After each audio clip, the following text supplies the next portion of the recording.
विद्यार्थी मित्रांनो, इयत्ता 7वी विषय इतिहास, घटक क्रमांक 11 राष्ट्ररक्षक मराठे हा पाठ आज आपण काय करणार आहोत, अभ्यासणार आहोत. परंतु राष्ट्ररक्षक मराठे हा पाठ अभ्यासण्यापूर्वी आपण मराठे हे कोण होते, प्रामुख्याने ते काय काम करत होते हे आपल्याला माहित असणं गरजेचं आहे. तर कोणी सांगू शकतंय का मराठे कोण होते नक्की, किंवा त्यांचा जो वावर आहे तो कोणत्या ठिकाणी होता?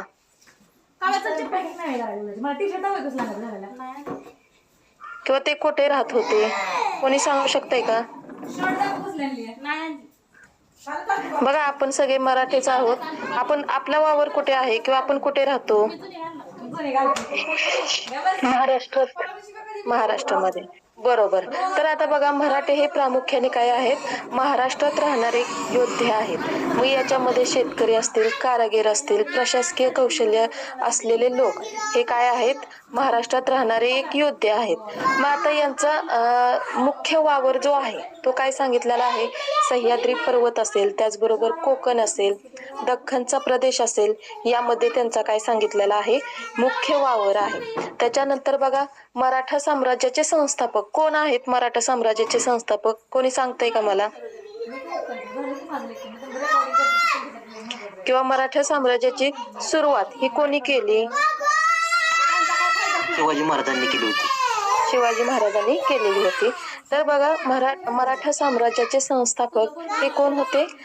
तर छत्रपती शिवाजी महाराज हे मराठा साम्राज्याचे संस्थापक होते. त्यांचा जन्म कुठे झालेला होता? शिवनेरी. 1630 मध्ये काय झालेला होता? शिवनेरी येथे त्यांचा काय झालेला, जन्म झालेला होता. त्याचबरोबर त्यांनी तोरणा जिंकून 1674 साली रायगडावर काय झालेला होता, त्यांचा राज्याभिषेक झालेला होता, हे आपल्याला माहित आहे. त्याचबरोबर गनिमी काव असेल, त्याचबरोबर किल्ले बांधणी असेल, नौदल निर्मिती असेल, याच्यामध्ये शिवाजी महाराजांचं काय सांगितलेलं आहे, मोठे योगदान सांगितलेलं आहे. त्याच्यानंतरचा जो काळ आहे त्याच्यामध्ये काय सांगितलेलं आहे, मराठा साम्राज्याची काय झालेली होती, वाढ झालेली होती. या काळामध्ये बघा, समर्थ संभाजी महाराज यांनी काय केलेलं होतं, मुघलांविरुद्ध संघर्ष केलेला होता. हा त्यांचा काळ होता. त्याच्यानंतरचा जो काळ होता ते राजाराम महाराज होते. त्यांनी काय केलेलं होतं, तर दक्षिणेतील जनतेला आंदोलनात आणण्याचं काम, हे महत्वाचं जे काम आहे किंवा हे जे कार्य आहे, हे राजाराम महाराजांनी केलेलं होतं. त्याचबरोबर याच्यामध्ये स्त्रिया देखील मागे नव्हत्या. याच्यामध्ये राणी तारा राणी यांनी काय केलेलं होतं, स्वराज्य टिकवण्यात त्यांची काय सांगितलेली होती, मुख्य भूमिका आपल्याला दिसून येते.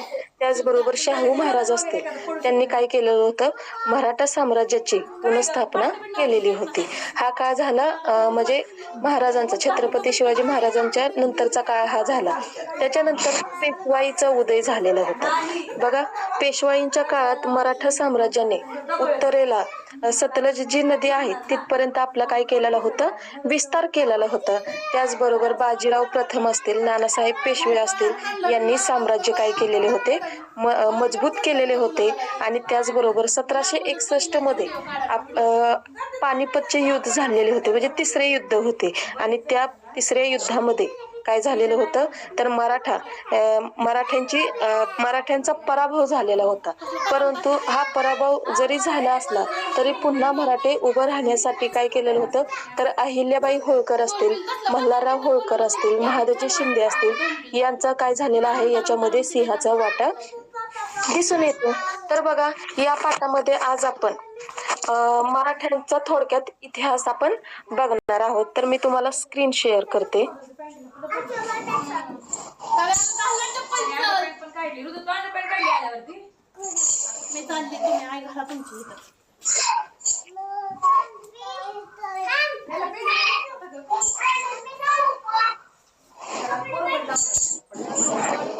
चिकटपट्टी बेंडपट्टी लावायचं, हळद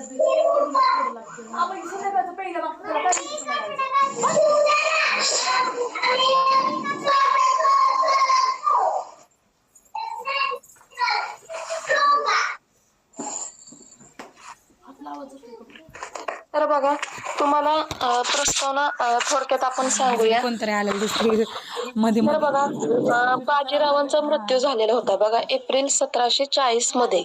नर्मदा काठी जी आहे त्या ठिकाणी काय झालेलं होतं, बाजीरावांचा मृत्यू झालेला होता. म्हणजे हा जो काळ आहे आता जो आपण अभ्यासणार आहोत तो कोणता काळ असणार आहे, पेशवाई यांचा काळ असणार आहे. मग आता बाजीरावांचा मृत्यू झाल्यानंतर शाहू महाराजांनी काय केलेलं होतं, बाजीरावानंतर त्यांचा मुलगा जो बाळाजी बाजीराव उर्फ त्यांना काय म्हटलं जातं, नानासाहेब यांना काय केले होते, पेशवाईची जी वस्त्र दिलेली होती. तर या काळात अहमद शाह अब्दालीने काय केलेलं होतं, पानिपतावर मराठ्यांच्या समोर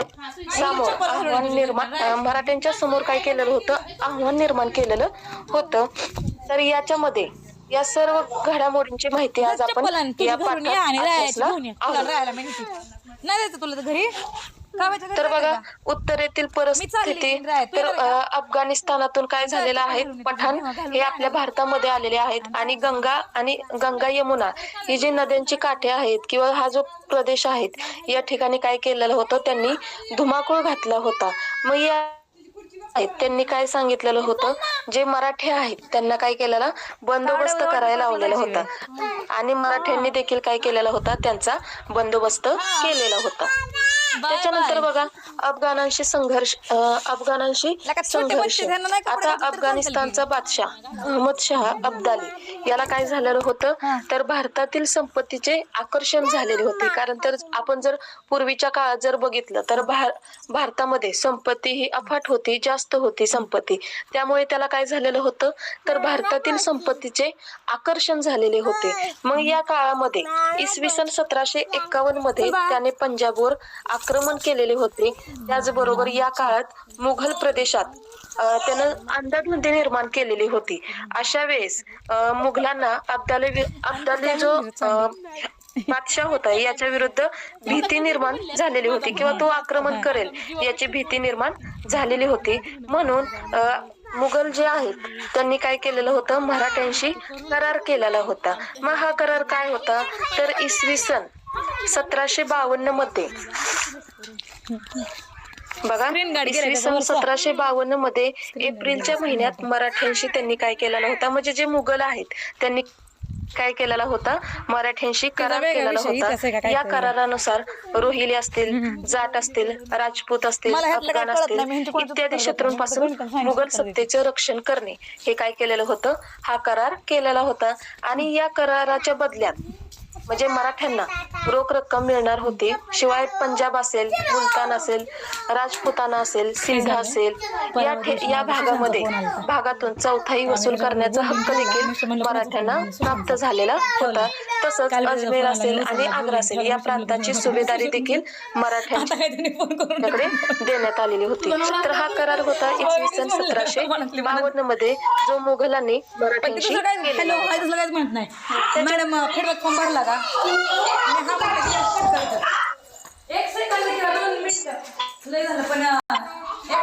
आता त्याच्यानंतर पेशवा नानासाहेब यांची आपण थोडक्यात माहिती घेऊया.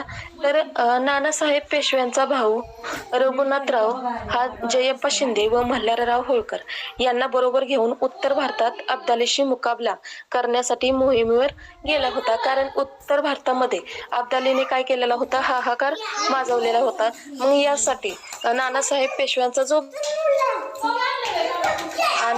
हा जयप्पा शिंदे आणि मल्हारराव होळकर यांच्यासोबत काय झालेला होता, तर उत्तरेवरती तशी आता उत्तरेकडील स्थानिक सत्ताधाऱ्यांच्या दृष्टिकोनातून म्हणजे उत्तरेकडे मध्ये मराठी लोक राहत होते, म्हणजे पश्चिमेत जसे मराठी लोक राहतात तसेच उत्तरे भागात मराठी लोक राहत होते. परंतु या भागामध्ये त्या लोकांचा दृष्टिकोन काय होता, तर मराठ्यांचा व्यापक दृष्टिकोन लक्षात न घेता मराठ्यांना मदत करण्याऐवजी म्हणजे उत्तरेतील मराठी जे आहेत त्यांनी मराठ्यांना मदत करण्याऐवजी त्यांच्याशी तटस्थ राहिलेले बरं असं त्यांना वाटत होतं. आणि मराठ्यांचे दिल्ली दरबारातील वर्चस्व आणि हस्तक्षेप त्यांना हा रुचत नव्हता. म्हणून त्यांनी काय सांगितलेलं होतं, तर जो अब्दाली आहे त्याला संघर्ष करायला लावलेला होता. आता बघा त्याचबरोबर बघा मराठ्यांचं वर्चस्व जे आहे उत्तरेमध्ये ते कमी व्हावे म्हणून अब्दालीला काय सांगितलेलं होतं, हिंदुस्थानवरती आक्रमण करण्याचा आग्रह हा मराठ्यांनीच केलेला होता. पण हे मराठी कोणते होते तर उत्तर भागातले होते. त्याच्यानंतर वॅक्स करून आली का? खाली जायचं. तिच्या नोट्या चढायचं. अटकेवर मराठ्यांचा ध्वज फडकला. आता अटकेवर मराठ्यांचा ध्वज फडकला म्हणजे काय तर अटक एक शहर आहे, म्हणजे आता सध्या हे पाकिस्तानमध्ये आहे आणि या ठिकाणी देखील मराठे जाऊन पोहोचलेले होते. तर बघा, नजीब खान हा रोहिल्यांचा सरदार होता. त्याचबरोबर उत्तर भारतातील मराठ्यांचे वर्चस्व त्याला काय सहन होत नव्हते, म्हणून नजीब खान जो आहे त्यानं काय केलेलं आहे, अब्दालीला काय केलेलं आहे, भारतावर पुन्हा स्वारी करण्याचं, म्हणजे अगोदर एक लढाई तर झालेलीच होती पण पुन्हा स्वारी करण्यासाठी नजीब खाननं अब्दालीला सांगितलेलं होतं. मग त्याच्या सांगण्यावरून काय केलेलं आहे, अब्दालीने पुन्हा भारतावरती 5वी स्वारी केली होती आणि त्याने दिल्ली जिंकून घेतली होती. त्याचबरोबर तो मोठी लूट घेऊन तो पुन्हा अफगाणिस्तानला परतला होता. त्याचबरोबर रघुनाथराव व मल्हारराव होळकर हे पुन्हा उतारीत गेले, त्यांनी दिल्ली घेतली. त्यानंतर अब्दालीच्या अधिकाऱ्यांना पिटाळून लावून पंजाब जिंकला.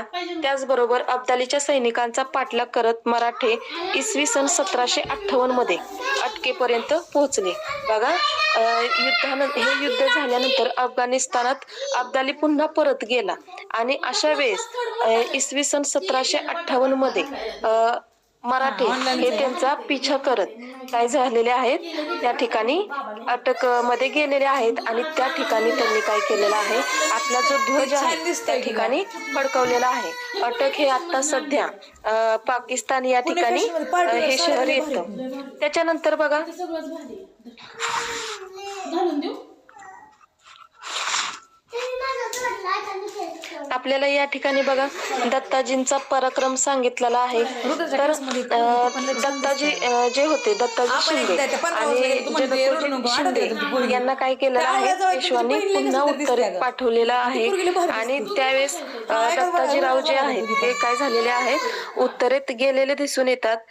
नजीब खानने दत्ताजीला वाटाघाटीतच काय केलेलं होतं, अडकून ठेवलेलं होतं आणि अब्दालीला मदतीस येण्याची विनंती केलेली होती. हा संदेश मिळताच अब्दाली पुन्हा भारतावर चालून आला. म्हणजे दत्ताजी शिंदे आणि जनकोजी शिंदे यांना काय केलेलं होतं, उत्तरेत पेशव्यांनी पाठवलेलं होतं, पण मध्येच काय केलेलं होतं, वाटाघाटीमध्ये दत्ताजींना त्या ठिकाणी अडकून, म्हणजे नजीब खान जो आहे त्यानं काय केलेलं होतं, त्या ठिकाणी पुन्हा अब्दाली हा अफगाणिस्तानमधून पुन्हा भारतामध्ये आलेला होता आणि या ठिकाणी काय झालेलं आहे, यमुनेच्या तीरावरती या ठिकाणी त्यांचं युद्ध झालेलं होतं आणि या युद्धामध्ये दत्ताजी जे आहेत किंवा दत्ताजी शिंदे आहेत ते काय झालेले आहेत, त्यांनी असामान्य शौर्य गाजवले होते, परंतु या लढाईत त्यांना काय झालेलं आहे, वीरमरण आलेलं आपल्याला दिसून येतं.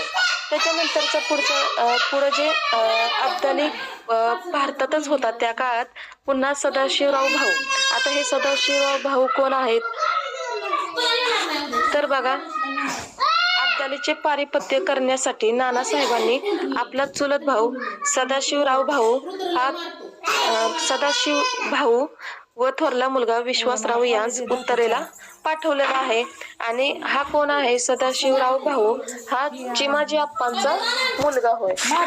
आता चिमाजी आप्पा म्हणजे कोण तर जे बाजीराव होते त्यांचा भाऊ हा चिमाजी आप्पा आहे आणि चिमाजी आप्पांचा मुलगा हा कोण आहे, सदाशिवराव भाऊ हे आहेत. तर यांनी काय केलेलं आहे, तर त्यांना उत्तरेला पाठवलेलं होतं आणि ते देखील प्रचंड फौजी वगैरे घेऊन उत्तरेला गेलेले आपल्याला दिसून येते. त्यांनी देखील त्या ठिकाणी काय केलेलं आहे, तर 1760 मध्ये लातूर जिल्ह्यात उदगीरच्या लढाईत निजामचा काय केलेला आहे, त्या ठिकाणी पराभव केलेला दिसून येतो. आता पहिल्यांदा मी तुम्हाला या ठिकाणी मराठी सत्तेचा विस्तार दाखवत आहे. बघा, ज्या ठिकाणी असं पिवळा कलर दिसतोय त्या ठिकाणी काय दाखवलं तर मराठी सत्ता दाखवलेली आहे यापर्यंत म्हणजे मराठी सत्तेचा विस्तार झालेला दिसून येतो. तर तुम्हाला दिसतंय झूम केल्यानंतर रड नको जोडून देते.